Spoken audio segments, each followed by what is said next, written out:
Okay, folks, we're about to do Japan turn 3.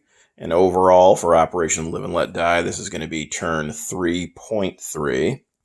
So it's kind of, this turn is going to look almost exactly like the last turn for the Japanese.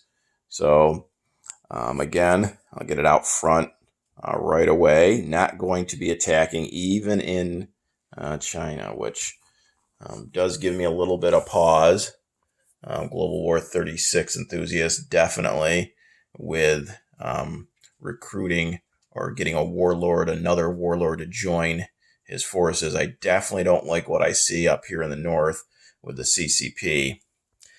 And I do have quite a bit of force in Rihe. I believe that's about 6 infantry, 5 or 6 infantry, a cavalry, a motorized, 2 tacticals, and 2 fighters. But I'm trying to stick to my pre-war planning with the Japanese. So I know I might be making a mistake, but I'm going to stay away from China again this turn. So no combat for the Japanese. So first we'll start out with our tech rolls. And we have the 2 factories, Kyushu and in Tokyo. So we are going to go for improved economy, or excuse me, wartime economy and improved construction. So we'll see how this goes. Japan is 0 for 3 so far through the first 2 turns of the game. So we're going for wartime economy first, and I need a 7 or higher. Oh, 7, there we go. So Japan's first breakthrough on tech, and then improved construction also requires a 7 or higher. And we got another 7. So Japan has made up a little bit for the first 2 turns. So let's go over here and put our first 2 Japanese roundels on the tech chart. So we're at stage 1 for wartime economy and stage 1 for improved construction. So that looks a little bit better for the axis. Okay, so now let's come over here and we're going to go ahead with our buy.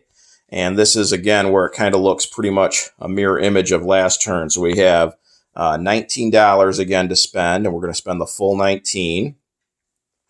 So we're purchasing 2 more Marines. Okay, and again, it is the regular Marine version.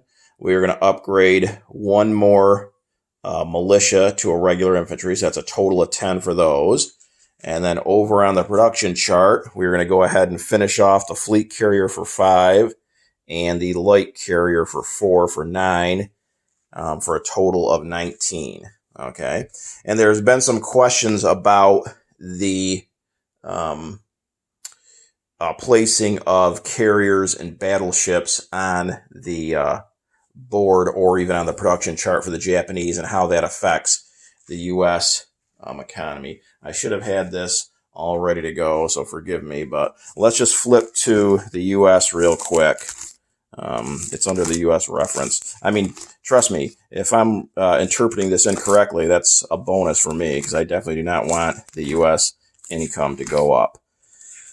But, okay, so we're under the U.S. National Reference Sheet, and it's the second one down for peacetime income increases. Japan places a new battleship or a carrier of any type on the map or on the production chart, $1 each time. So, to me, that's saying anytime I place a battleship or a fleet or light carrier on the map or the production chart, the U.S. is going to get $1 for that. So if my interpretation is correct, then the U.S. did go up $1 last turn for me putting this light carrier on the production chart. So they're not going to get $1 for this going on the map. But the fleet carrier was already on the production chart to start the game, and now I'm placing it on the map. So I believe they should get 1 for the fleet carrier. So the U.S. should be up to, I believe, $8 now. they'll have gotten $1 apiece for each of those two carriers. So then as far as movements go, because again, we're not doing any combat, so on to non-combat. Going to go ahead and move this infantry from Eastern Manchuria down to Rihe. And I believe that puts me at 7 infantry in Rihe, and I'll go ahead and chip him out in a few minutes. Okay, then up in Honshu, we're going to come down 1 space to Kyushu with both our Marines, our motorized infantry, and our regular infantry.